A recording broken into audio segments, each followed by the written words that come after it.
গোবিন্দপুর গ্রামের এই সরকারি রাজস্বের নিরাপত্তা নিয়ে আমি বড্ড চিন্তায় আছি। চিন্তার কিছু নেই, কারণ এই সিন্ধুকের তালা ভাঙা অসম্ভব। একে শুধুমাত্র চাবি দিয়েই খোলা যেতে পারে। আচ্ছা, তাহলে কি এমন করা যায় না যে সিন্ধুক এক জায়গায় থাকলো আর তার চাবি অন্য কোথাও? হ্যাঁ, তা তো করাই যায়, কিন্তু কথা হলো চাবিটা থাকবে কোথায়?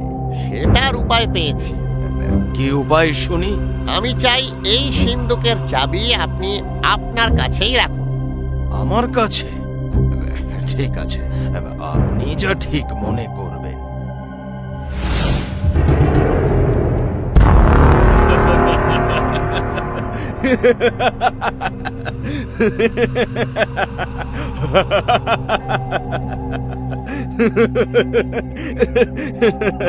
সে কি হুজুর, হঠাৎ আপনি পুতুল নিয়ে খেলা শুরু করলেন? ছোটবেলার কথা মনে পড়ে গেল নাকি?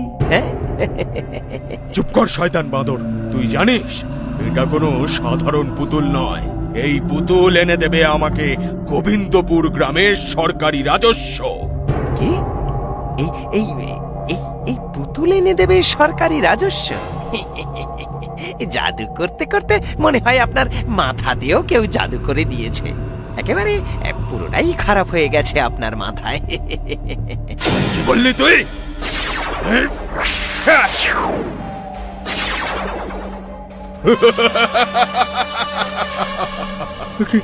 কি করলেন হুজুর? এই অল্প বয়সেই আমাকে বুড়ো বানিয়ে দিলেন। আমায় ক্ষমা করে দিন, আমি তো মজা করে বলছিলাম। আরে মূর্খ বাঁদর, তুই চিন্তা করিস না। তুই হচ্ছিস এখন ওই খাজানা পাওয়ার প্রথম হাতিয়ার, তাই তোকে বুড়ো সাধু বানিয়েছি। তুই এই পুতুলটা নিয়ে আমার পরিকল্পনা অনুযায়ী কৃষের বন্ধু রানীর হাতে পৌঁছে দিবি।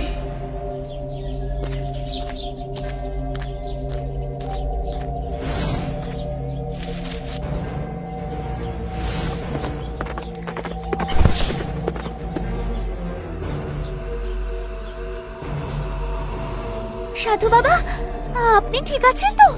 আপনার কোথাও লাগেনি তো? হ্যাঁ মা, আমি ঠিক আছি। তবে তুমি না থাকলে আজ হয়তো অনেক বড় বিপদ হয়ে যেত। তোমাকে অনেক ধন্যবাদ। আহারে, আমার জন্য তোমার কুলফিটা নষ্ট হয়ে গেল। কোনো ব্যাপার না, ওটা তো সামান্য একটা কুলফি। না মা, আমার খুব খারাপ লাগছে, তাই তোমার জন্য আমার কাছে একটা উপহার আছে। এই নাও। এটা আমার জন্য? কি মিষ্টি দেখতে পুতুলটা! হ্যাঁ মা, এটা তোমার জন্য। ধন্যবাদ সাধু বাবা, আমার এই পুতুলটা খুব পছন্দ হয়েছে। তুমি কত সুন্দর, একদম অপ্সরার মতন। কত ভালোই না হতো যদি তুমি আমার সাথে কথা বলতে পারতে, তাহলে খুব মজা হতো। বলো, আমি শুনছি তো। ভয় পেও না রানী, জানো তোমাকে খুব মিষ্টি দেখতে। আমি আজ থেকে তোমার বন্ধু। তুমি কথা বলতে পারো? হ্যাঁ, আমি তোমার সাথে কথা বলবো আর খুব মজা করব। তাই সবাই জানতে পারলে কত খুশি হবে। আমি এক্ষুনি সবাইকে বলছি।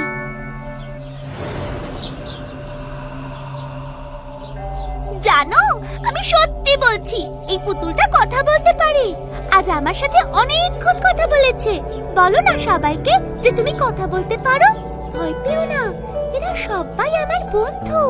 আর তুমি কথা বললে এরা তোমারও বন্ধু হয়ে যাবে। কি হলো, তুমি কথা বলছো না কেন? ওর কিচ্ছু হয়নি, ও একদম ঠিক আছে। রানী, আমাদের মনে হয় তোর মাথাটাই খারাপ হয়ে গেছে। আরে, পুতুলরা কথা বলে না, ওরা শুধু খেলা করার কাজেই আসে। আমার মনে হয় রানী কাল রাতে কোনো রূপকথার বই পড়েছে, তাইও ভাবছে রূপকথার গল্পের মতো ওর পুতুলটাও কথা বলতে পারবে। তুমি খুব খারাপ। আমি বলছি না, ও আমার সাথে কথা বলেছে। যাও, তোমাদের সাথে আমি আর কথা বলবো না। কিন্তু রানী তো কখনো মিথ্যে কথা বলে না। ব্যাপারটা কি? নিশ্চয়ই কোনো গন্ডগোল আছে।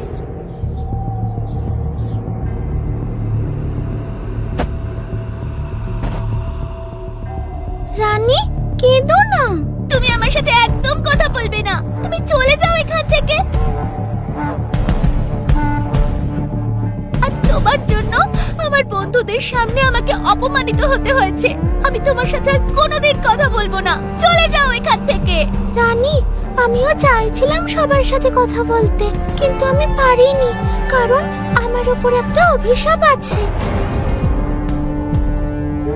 অভিশাপ? কেমন অভিশাপ? আমার আওয়াজ পৃথিবীতে একটা মানুষই শুনতে পাবে, আর সেটা হচ্ছে তুমি। আর আমার এই অভিশাপের থেকে একমাত্র তুমিই মুক্তি দিতে পারো। আমি? কিন্তু আমি কি করে? গোবিন্দপুরের সরকারি রাজস্বের চাবি দিয়েই হবে আমার অভিশাপের মুক্তি। কি করে? ওই চাবি যদি একবার আমার পেটের এই জায়গায় লাগিয়ে দাও, তাহলেই আমার মুক্তি। কিন্তু সেই চাবি তো কৃষির বাবার কাছে। এটা তো খুব মুশকিলের ব্যাপার। সেই চাবি না পেলে আমি কিন্তু তোমার বন্ধুদের সাথে কোনোদিনও কথা বলতে পারবো না। কিন্তু কিন্তু কি রানী, তুমি আমার এইটুকু সাহায্য করবে না? না না, দাঁড়াও, দেখছি। আমাকে কিছু ভাবতে হবে। মাছ তো গিলে নিয়েছে মনে হয়।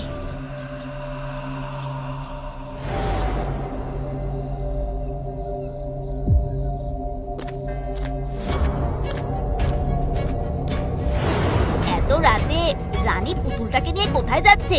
সবাইকে জানাতে হবে।